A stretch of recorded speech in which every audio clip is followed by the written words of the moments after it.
Quelle est la pensée qui m'amène à vous ce matin? C'est cette mise en garde que Jésus a donnée à ses disciples. Dans Luc chapitre 12, verset 40, Jésus dit, vous aussi, tenez-vous prêts, car le Fils de l'homme viendra à l'heure où vous n'y penserez pas. Il faut être prêt. Hein? Jésus peut nous rendre visite à l'improviste, alors qu'on ne s'y attend pas. Hein? Ah oui, il faut être prêt. Hein? Il peut arriver d'un moment à l'autre pour visiter, te rendre visite à toi. Maintenant, qu'est-ce qui peut ternir cette visite à l'improviste du Seigneur? Non, ce n'est pas le péché. Pour nous, petit troupeau, le péché, c'est réglé ça. Non.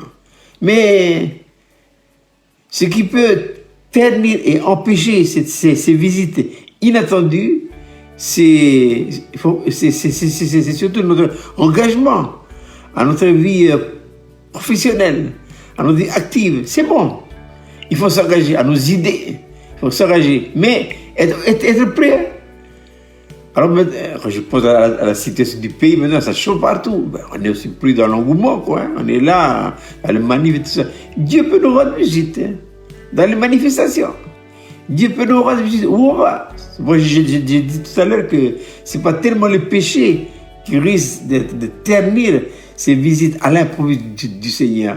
Non, ce sont nos engagements. Il faut s'engager, mais être prêt. Être prêt. Et être prêt, ça veut dire quoi? Ça veut dire, n'oubliez pas que, étant enfant de Dieu, nous devons avoir notre relation d'intimité avec Dieu par la communion, par la lecture, la méditation de la parole. Alors que tout bouge, les gens n'ont pas le temps, mais nous, on a le temps. Nos journées doivent toujours débuter à genoux, au pied du Seigneur Jésus-Christ, pour méditer la parole, afin que lorsque la chaleur du jour viendra avec toutes les situations de pays, on est toujours prêts, nous. Je répète, Dieu peut nous visiter à l'improviste, à n'importe quel moment de la journée. Soyez prêts. Il peut nous visiter alors que nous sommes dans notre vie professionnelle. Il peut nous visiter alors que nous sommes dans les activités de la journée, dans les manifs. On est toujours prêts, à n'importe quel moment. On est toujours prêts. Ne l'oublions pas, hein? Être prêt, c'est maintenir constamment sa relation avec Dieu, de manière à ce que le contact est toujours maintenu. Et ça, n'oubliez pas notre communion d'intimité avec Dieu très tôt le matin. Ouais. Ensuite, ça y est, vous avez mis les bases.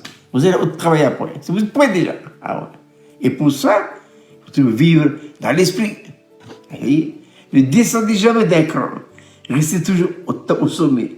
Je dis rester au sommet, c'est vivre, faire de la vie de Dieu votre vie et ma vie. Voilà. Ne laissez pas à l'âme une seule place. Non. L'âme, c'est terminé.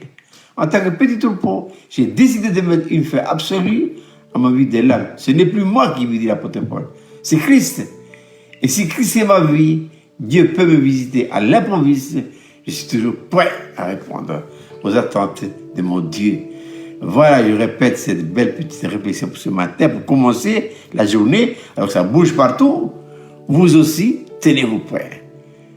Car le Fils de l'homme viendra à l'heure où vous n'y penserez pas. Il ne reste plus qu'à vous souhaiter de passer une agréable journée, toujours prêt à recevoir des visites à l'imprévu.